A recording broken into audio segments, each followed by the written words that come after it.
Ang kwentong ito ay hango sa totoong buhay. Karanasan ito ni Bartolo. Taong 1980. Oras, Samar.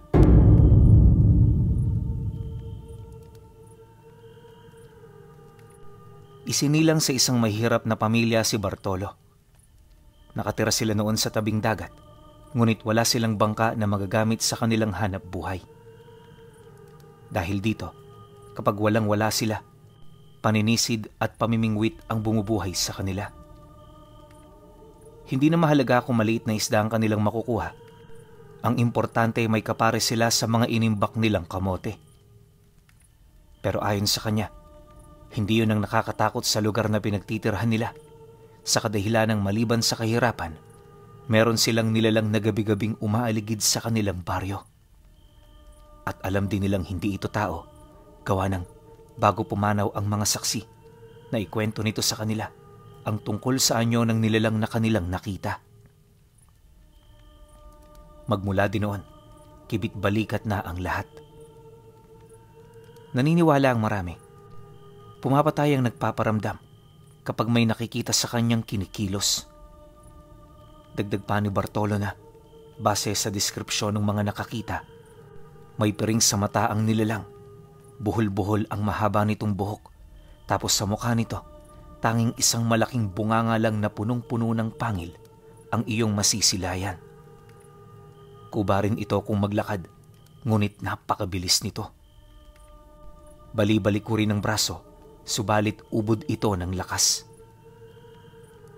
Kapag umaligid din ang nilalang, nag-iiwan ito ng kakaibang huni na nagbibigay takot sa lahat. Mararamdaman mo rin ang kanyang presensya, lalo pat hindi ito nagtatago ng bakas. Ayon sa mga matatandang narinig niyang nag-uusap-usap tungkol dito, 2 dekada na ang nakakaraan magmula nang magparamdam ang nilalang. Pinaniniwalaan nilang nagsimula ito noong pinatay nila ang isang dalagang mangkukulam na payapa noong nakatira sa lugar nila.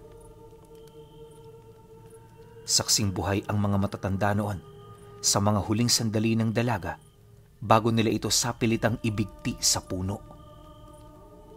Dagdag pa ng mga ito na sa kahuli-hulihang hininga nito, inilahad nitong hindi ito matatahimik hanggat hindi napapatay ang lahat ng kadugo ng mga taong nagpahirap sa kanya. Nang marinig naman yon ng lahat, inakala nilang baliwala lang ang mga sinabi ng dalaga. Subalit, matapos nilang mailibing ang bangkay nito, 3 araw lang ang lumipas, nagimbala sila sa kanilang mga nabalitaan sa kadahilanang ang bangkay na kanilang inilibing wala na sa puntod na pinaglalagyan nito. May malaki na rin doong hukay na parabang may mabangis na nilalang ang kumuha rito. Mula noon, nagsimula ng magparamdam ang nilalang. Bawat taon, hindi bababa sa 12 katao ang kinukuha nito. Bale, 1 biktima yon kada 1 buwan. Lahat ng naninirahan walang takas sa kamay nito. Hindi rin mahalaga kung lalaya sa lugar, gawa ng madali itong natutunto ng nilalang. Kapag ganoon ang ginawa ng isang taga-baryo, para na rin niyang nilagdaan ang kasunduan ng kanyang pamilya kay kamatayan. Dahil sa mga ganoong usap-usapan, hindi na nagdesisyon pang umalis ang mga tao sa lugar nila. Mas pinili nilang mabuhay sa takot kaysa mamatay ng maaga. Lumipas ang mga buwan at taon, nasanay na nga ang mga tao roon. At dahil sa matagal nang nangyari ang insidente, tanging ang mga kwento na lamang ukol dito ang nagbibigay sa kanila ng takot at pangamba. Yung iba nga, hindi na naniniwala. Subalit, pagtungtong ng taong ito, unti-unting naging balang karamihan sa mga taga-baryo. Bukod kasi sa dumadalas ang pagpaparamdam ng nilalang, may napansin din silang mga taong bagong salta sa lugar nila. Hindi nila mawari kung ano ang pakay ng mga ito, ngunit ramdam nilang may binabalak itong hindi kaaya-aya. Ilang linggo ang lumipas matapos manirahan ng mga dayo, nangyari na nga ang kauna-unahang pagpaparamdam ng mga aswang. Siya mismo nakasaksi ng pagpapalit anyo nito bago yun tuluyang lumipad sa kalangitan. Mag-iilang minuto rin yung paikot-ikot sa kanilang lugar na para bang meron itong hinahanap. Ayon sa kanya, nataon lang ang pagsilay niya sa mga aswang. Nung mga oras kasing yun, taing-tai na siya. Wala silang palikuran at pinagbawalan na rin silang sa dagat tumae. Kahit sobrang dilim na noon, napilitan siyang tumungo sa kakahuyan, ilang metro ang layo sa bahay nila. Nang makahanap na siya ng pwesto, agad naman siyang nakaraos, subalit sa kalagitnaan nito, may napansin siyang 5 kataong nakatayo sa kanyang bandang likod. Isang puno ng talisay lang ang namamagitan sa kanila, kaya hanggat kaya niya, di siya gumalaw. Unti-unti niyang pinagmasdan ang mukha ng mga ito at nung makita niya, nakumpirma niyang yun nga ang mga dayo. Akala niya kung ano lang ang gagawin nito. Gawa ng para itong mga estatwang nakatayo habang pinagmamasdan ng buwan. Subalit pagkalipas ng ilang segundo, narinig niya ang sabay-sabay na pagsambit nito ng mga salitang di niya maintindihan. Nagpahid din ito ng langis sa kanilang mga katawan bago nito kunin ang mga garapon na naglalaman ng mga buhay na itim na sisiw. Nilulo nila ito ng buo bago nila ininom ang langis na ipinahid nila sa katawan. Matapos naman itong gawin ng grupo, nakita niya ng harapan ang mabilis na pagpapalit anyo nito. Habang nasa ganoong proseso ang mga nilalang, kitang-kita niya kung gaano katindi ang sakit na naidudulot nito sa kanila. Bukod sa sapilitang umuunat ang kanilang mga buto, dahan-dahan ding umuusli ang iilan sa kanilang mga tadyang at gulugod na halos lumabas na yon sa kanilang mga balat. Pagkatapos naman ng mahabang proseso, dito na siya napakaripas ng takbo dahil sa mga kakaibang pangyayaring nasilayan niya noong gabing yon. Pagdating naman niya sa kanila, nakita siya ng kanyang ama na punong-puno ng dumi. Nakababa rin ang kanyang salawal, resulta ng matinding takot at pagmamadali. Nang mapansin niyo ng kanyang ama, agad naman itong lumapit para kausapin siya. Ngunit habang pinapagalitan siya nito, tanging pagturo lang sa langit ang kanyang nagawa. Pagbaling naman doon ng paningin ng kanyang ama, nakita nito ang grupo ng mga aswang na dahan-dahang umaangat sa himpapawid. Pagkumpas naman ng mga pakpak nito, napilitan na silang pumasok sa bahay para magtago. Ilang minuto pa ang lumipas, nagising na rin ang kanyang mga kapatid dahil sa sangsang ng amoy na kanilang nalalanghap. Paglapit naman ito sa kanila, nagdesisyon siyang ituro ang mga nakikita nila upang magkaroon na rin siya ng dahilan kung bakit siya umuwi ng nasa ganoong kalagayan.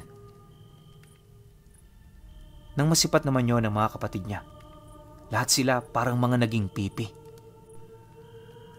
Yung tatay naman nila, mariin silang inabisuhan na huwag ipagkalat ang tungkol sa kanilang mga nasilayan. Lumipas ang gabing yon, may napabalitang bata na nawawala.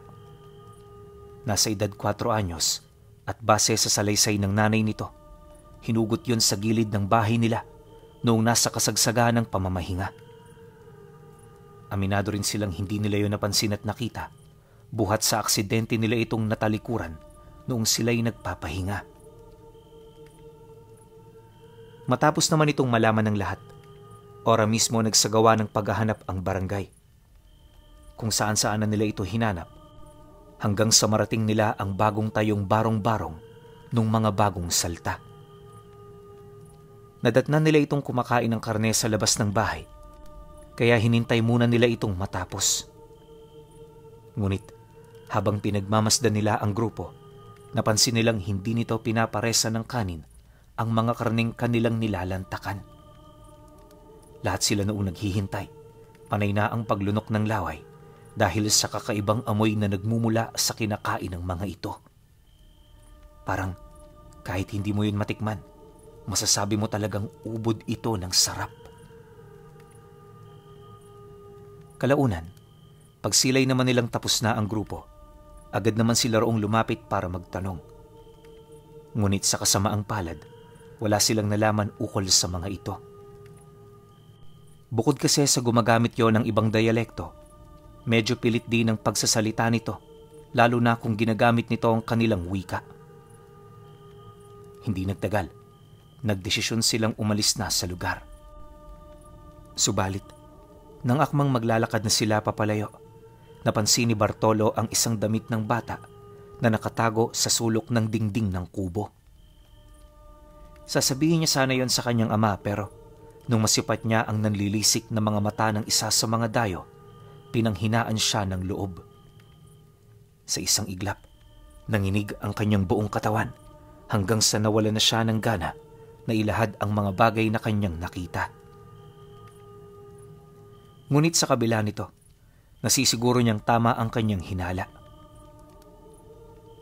Matapos ang isang buong araw na pag-iikot kung saan-saan, wala silang nakitang kahit anong bakas na maaaring kinaroroonan ng bata. Nakakapanlumo man ang ganoong balita para sa mga kamag-anak, wala itong nagawa kundi tanggapin ang kanilang mga nalaman. Sa puntong yon, naniniwala silang hindi ang mangkukulam ang may gawa nito dahil sa tagal na nagpaparamdam nito, wala pa silang narinig na ulat na pumasok ito sa bahay para kumuha ng biktima. Dagdag pa ng iilan na may posibilidad na ang mga dayo ang may gawa nito. Bukod sa nangyari ito pagdating nila, may nararamdaman din silang kakaibang presensya nung una nila itong makita. Nang marinig naman yon ng kanyang ama, dito na mas lalong tumaas ang tensyon. Hindi pa ba kayo natututo sa mga pagkakamali ng mga nauna? Huwag kayong humatol nang wala kayong basehan. Kung gusto ninyo, hulihin nyo muna sila sa akto. Kapag napatunayan nyo na ito, kikilos na tayo. Nang marinig naman ng lahat ang sinabi ng ama ni Bartolo, di nila maiwasang sumang-ayon. Lumipas pa ang mga araw, palihim nilang minanmana ng grupo. Inakala kasi nilang mahina ang pandaman nito tuwing umaga, subalit ang hindi nila alam, iniisip pa lang pala nila ang planong yon, nahulaan na ito ng mga dayo. Habang tumatagal, dito na mas lalong tuminde ang mga pangyayari. Yung mga kasamahan nilang araw-araw nagmamasid sa kubo, bigla na lamang dinapuan ng isang matinding karamdaman. Kung kani-kanino na rin nila ito inilapit, ngunit sa kasamaang palad walang nakatulong sa mga ito.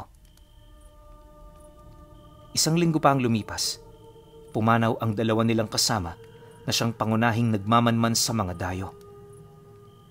Dahil sa pangyayaring yon, dito na nagsimulang sumiklab ang kaguluhan.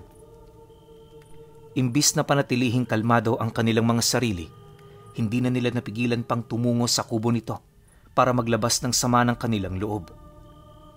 Dala ang kanilang mga armas, nagprotesta sila sa labas ng bahay nito, bitbit ang hangaring makausap yon isa-isa. Ngunit sa kasamaang palad, isang matandang lalaking uugod-ugod na ang humarap sa kanila. Nang masipat naman yon ng pinuno ng grupo, bigla naman itong napamura habang humaharap dito. Hindi kami makikipagtalo sa inyo. Ang gusto namin, kausapin ang namamahala sa kabuuan ng dumayo rito. Una, bastos kayo. Pumunta kayo rito nang hindi nagpapasabi. At ikalawa, mga demonyo kayo. Mula nung nanirahan kayo rito, nagkandaletse-letse na ang mga buhay namin. Di lang yun, may mga namatay pa. Ngayon, ipamukha nyo sa aming lahat na nagkataon lang to. Kumbinsihin nyo kami na mali ang aming akala, dahil kung hindi, alam nyo na ang mangyayari. Nang marinig naman ito ng matanda, pilit naman sila nitong kinausap. May hinahon at banayad ang boses nito na parabang bumubulong lang yon sa kanila.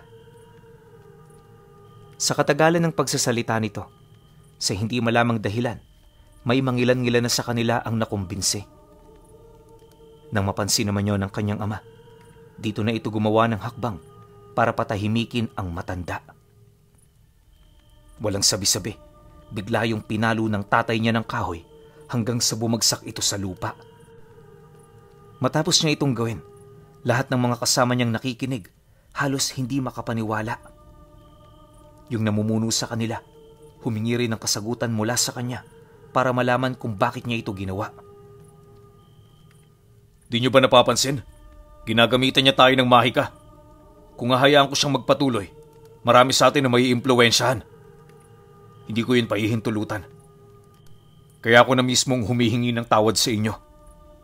Marami nang namatay at hindi ako papayag na magbago ang isip ng karamihan sa atin dahil lamang sa simpleng mga salita ng demonyong to. Pagkarinig naman ng mga kasama nila, napilitan naman itong sumang-ayon. Sa halip na pakitaan ng awa ang matanda, sa pilitan nila itong kinaladkad papalapit para itali. Kinahapunan, bumalik sila sa barong-barong, bitbit ang kahoy kung saan nila yon ipinako. Pagdating naman nila roon, itinarak nila ito sa labas para kausapin sana ang iba pa nitong mga kasama. Pero ang ikinagulat nila, walang humarap sa kanila. Kung titingnan ang pamamahay nito, masasabi mo talagang wala roong tao.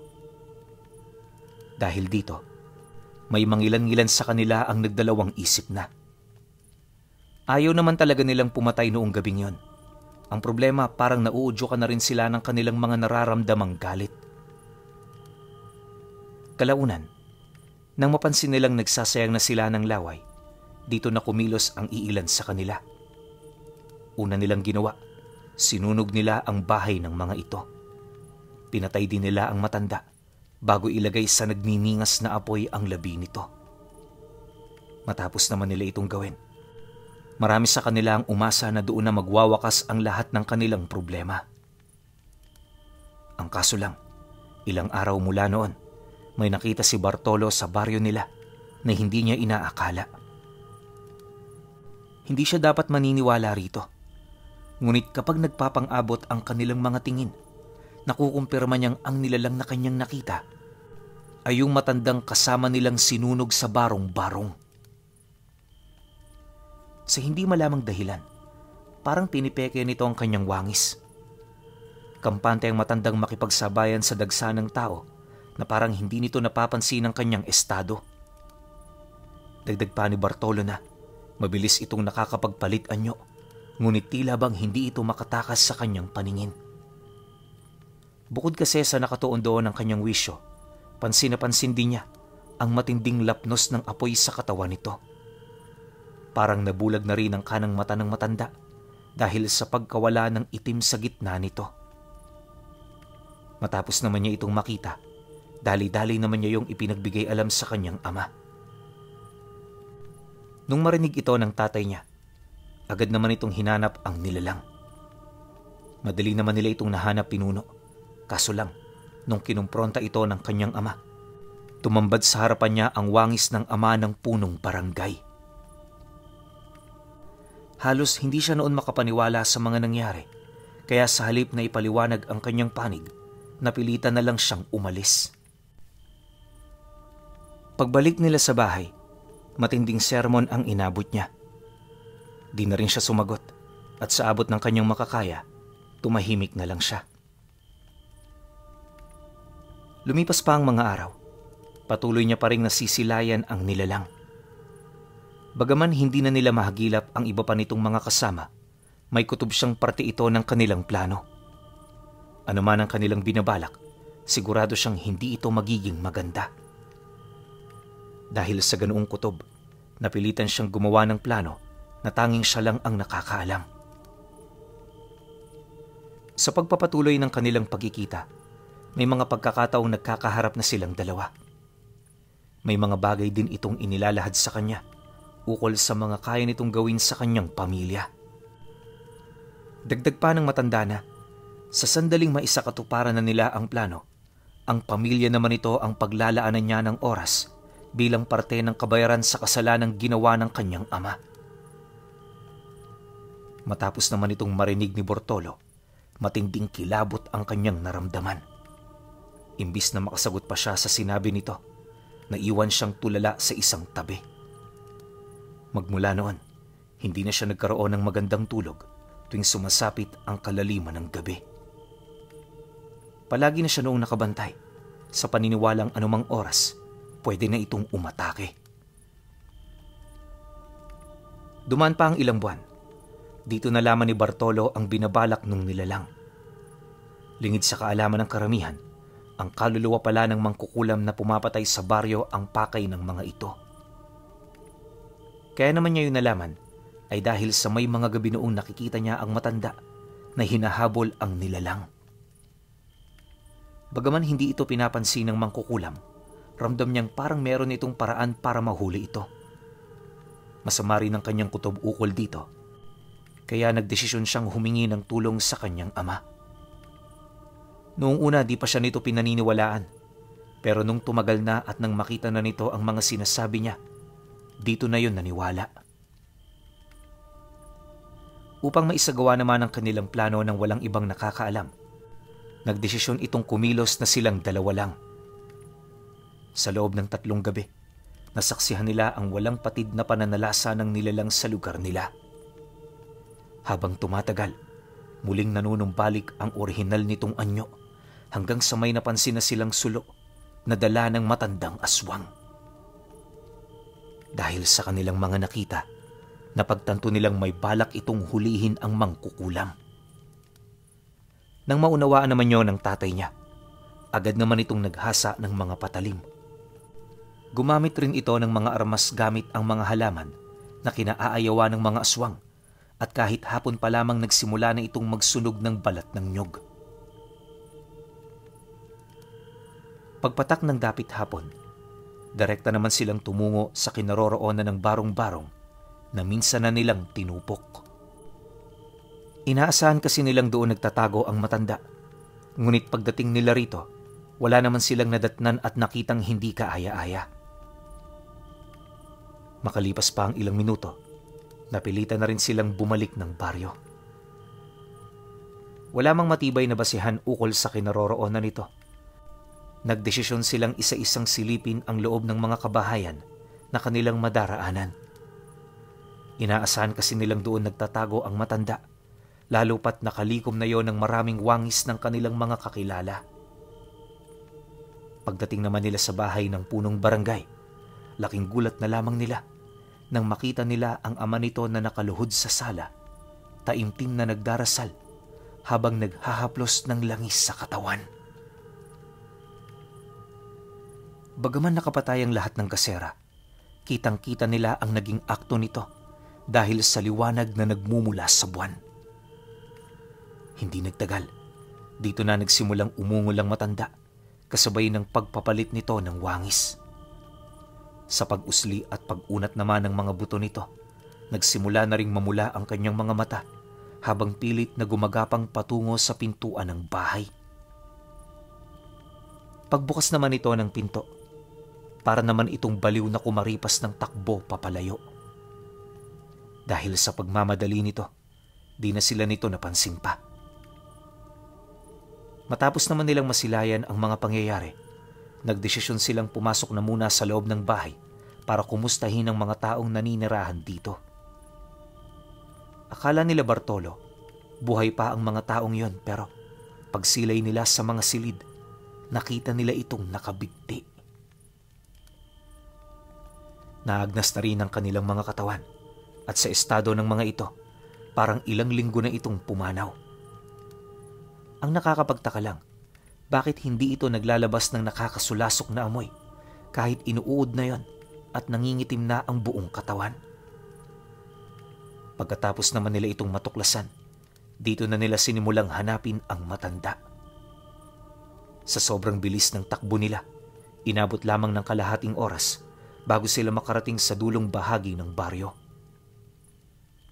Kung hindi nyo kasi naitatanong, maliit lang naman ang komunidad nila noon.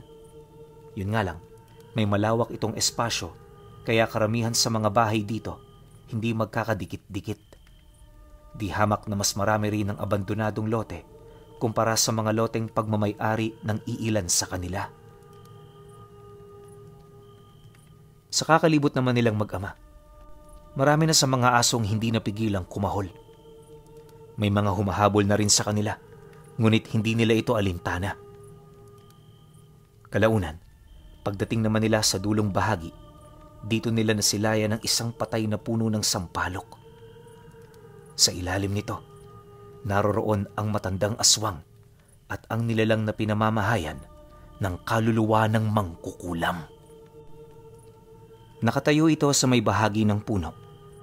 Animoy meron ito doong binabantayan. Pagtingala naman ni Bartolo sa itaas nito, laking gulat na lamang niya nang may makita siyang puting bulaklak na kumukuha ng liwanag mula sa buwan. Bagaman hindi sigurado sa kanyang mga nasilayan, malakas ang kanyang kutob na yon ang pinoprotektahan ng mangkukulam. Dumaan pa ang ilang segundo, nakita nila ang matanda na nagbaba ng katawan ng biktima nito.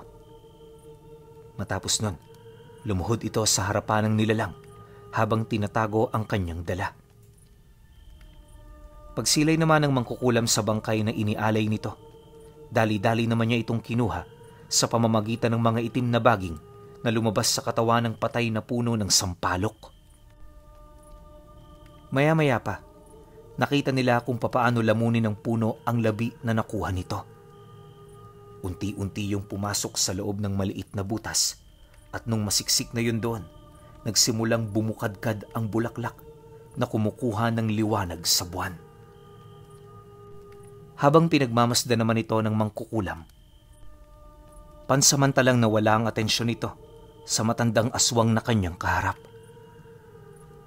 Dahil dito, ginamit naman itong pagkakataon ng matanda para sunggaban at lapain ito sa may bandang leeg. Mahigpit ang ginawa nitong pagkakakapit na parabang wala na itong balak na bumitaw pa. Habang nagpapang-abot naman ng dalawa, alam nila Bartolo na hindi na makakalaban doon ng mangkukulam.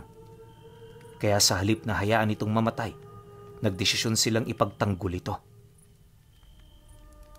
Sa kasagsagan ng pagbubuno ng dalawang nilalang, buong tapang silang sumugod sa direksyon kung saan hindi napapansin ng matanda.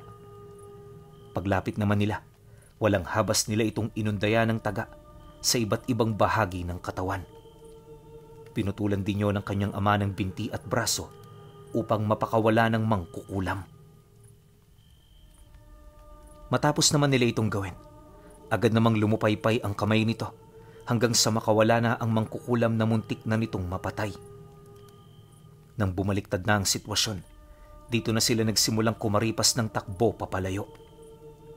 Hanggat maaari, isiniksik nila ang kanilang mga katawan sa masusukal na parte upang makaligtas.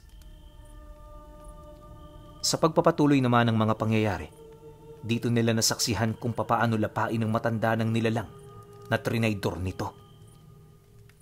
Sa loob ng ilang minuto, dumanas ito ng matinding sakit bago yun tuluyang binawian ng buhay. Isipin ninyo, sapilitang winakwak ng mangkukulam ang dibdib nito bago nito lapain ang ulo. Literal na binalatan din niya ang nilalang upang magsilbing parusa dahil sa pagtatraydor nito sa kanya. Kalaunan, nang makaramdam na ito ng matinding panghihina, dahan-dahang ibinao ng mangkukulam ang kamay nito sa dibdib kung saan naroroon ang puso ng matanda. Sapilitan niya yung dinukot at pagkadukot naman niya rito, agad niya yung kinain. Kagaya ng mga nauna rin nitong biktima, ipinasok nito sa patay na puno ng sampalok ang katawan ng matanda. Pagbukadkad naman ng bulaklak, napansin nilang nagkulay dugo ito. Umakyat na rin sa itaas nito ang nilalang. Animoy meron itong gagawin sa binabantayan nitong kayamanan. Akala ni Bartolo kakainin ito ng mangkukulam. Pero pagdating nito sa pinakaitaas na bahagi, narinig niya itong umiyak habang hinahawakan ang bawat talulot ng bulaklak.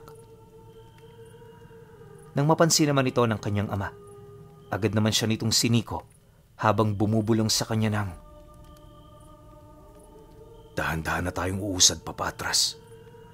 Tama na nasaksihan natin ngayong gabing ito.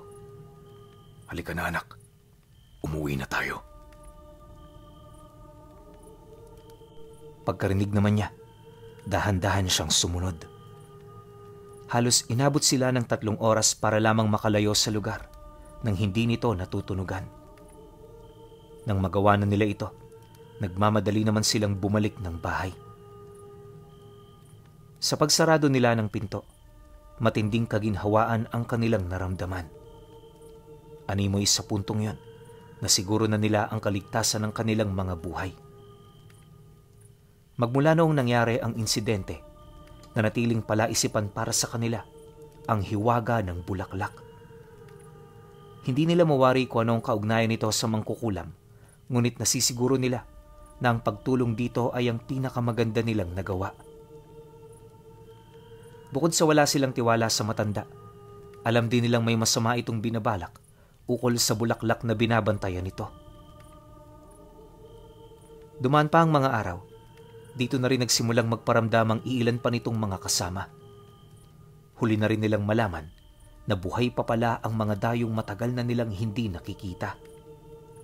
Subalit ang pagpaparamdam ng mga ito ang naging daan upang mapaslang din sila ng mangkukulam. Pagkatapos ng isang linggong labanan ng magkabilang panig, mas lalong bumukadkad ang bulaklak na pinangangalagaan nito. Hindi nagtagal, nasaksihan nilang mag-ama ang paglabas doon ng sanggol na nangingitim na. Sa estado nito, parang matagal na itong pumanaw. Habang kalong-kalong naman ito ng mangkukulam, umiiyak itong bumababa ng puno, kasabay ng paghuhukay nito ng uka malapit sa mga tuyo nitong ugat. Pagkalibing naman ng nilalang ng sanggol, laking gulat na lamang nila nang makita nilang dahan-dahan ang naaagnas ang buo nitong katawan. Para itong abong nililipad ng banayad na simoy ng hangin. Sa isang iglap, tuluyan na rin yung naglaho at kasabay nito ang pagkabuwal naman ng puno. Matapos nun, nagsimulang maghanap ng kasagutan silang mag-ama. Kung kani-kanino na rin sila noon nagtanong, hanggang sa nalaman nilang buntis pala ang mangkukulam nung pinatay ito. Marahil ang bulaklak na binabantayan nito ang siyang naging daan para magkaroon ito ng pagkakataon na muling masilayan ang kanyang anak. Kapangi-pangilabot man ang naging proseso para maisakatuparan ang ganoong bagay, alam nila Bartolo na pagpapakita ito ng pagmamahal ng isang ilaw ng tahanan. Magpahanggang sa ngayon, kahit matanda na siya, hindi pa rin niya makalimutan ang parteng yon ng buhay niya. Lalong-lalo na noong nakita niya yung bulaklak na nagluwal ng itim na sanggol.